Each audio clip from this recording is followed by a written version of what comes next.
All right, so first exercise is gonna be a double kettlebell front squat. So you're gonna grab 2 kettlebells and bring them to the rack position. So from here, what you wanna look out for is your wrist positioning. Make sure your wrists aren't bent back, but more of a neutral position. And then from there, I'm gonna keep my fists below my chin, and I'm gonna keep the bells really tight to my body by keeping my elbows in close. And then from there, I'm gonna try to get my butt back while pushing my knees out to the sides. And then I'm gonna stand up tall. What you wanna avoid is this knees in posture, right? So try to push your knees out as you come down. And then secondarily, making sure that you don't break at the knees too early. So doing this, okay, as opposed to pushing your butt back. And then lastly, make sure as you come down, don't let the elbows come out too far, okay? Keep that in tight. That's gonna give you better leverage on the way back up.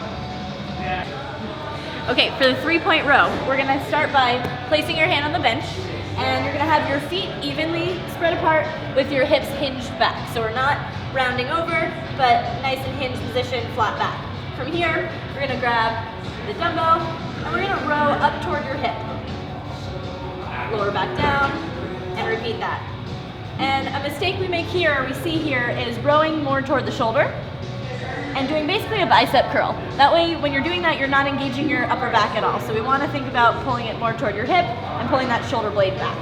We also wanna make sure that with this down arm, you're not sinking into the bench. You're pressing away from the bench to get a nice stable base and then performing the row. All right, so the next exercise is gonna be a stability ball rollout. So you can grab a pad for your knees if you want, and from there, get your hands on the ball. You're gonna look straight down at the ball and roll yourself out. What you wanna watch out for is trying to look up as you're doing it and letting your lower back sag as you come down. That's gonna place too much pressure on your lower back. What you wanna think about instead is look straight down at the ball, get your abs engaged, get your butt engaged, and try to maintain this neutral position as you lower yourself down.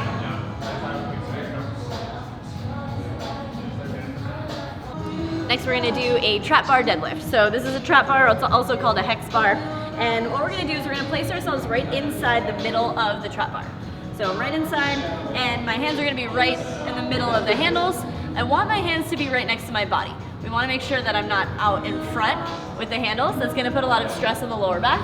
Instead, right beside me, from here, I'm gonna press into the floor, stand up, nice and tall, and then slowly lower it back down to that same spot without letting it go out forward and putting stress on my lower back. Here we're also gonna watch the knees as well. Wanna make sure that as you lift, you're not getting a knee in and then straight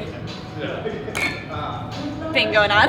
So we're gonna think about keeping your knees out the entire time, getting nice and tall, and lowering back down. All right, so next exercise is gonna be a push-up. Okay, so you're gonna set yourself up on the floor, hands a little bit outside shoulder width, and then from there, get your feet together, squeeze your abs, squeeze your glutes, and you're gonna lower yourself down to the floor. And then come back up. A common mistake that we see is elbows coming too far out, so flaring your elbows out. Okay, so we don't wanna see this, that places too much stress on your shoulders. Instead, think about getting your elbows in a little bit tighter. About a 45-degree angle from your midline is good. And secondly, what you wanna avoid is your lower back sagging as you're performing the push-up. What you wanna really do is set up right from the get-go, abs engaged, abs and glutes engaged, pushing into the floor and getting nice and long. And then from there, lowering yourself down. Okay, next will be a reverse lunge. So for this, we're gonna hold 2 dumbbells by your sides. We're gonna take your foot and step back behind you and drop down into a good split stance position, and then come back up. So what we're looking for here is that you're gonna get into 2 90-degree angles, essentially. So as you step back, you drop the back knee down, and you should see pretty much a 90-degree angle in my back leg and a 90-degree angle in my front leg. And then I come back up. When it goes wrong, you might see something like this, where the angle of my front leg is knee too far forward, the back leg is too open. So instead, nice big step, drop the knee, come on up. Last thing we want to look for is that front knee not caving in. So as you step back, making sure you're not seeing anything like this. Instead, keep the knee in line with the toes.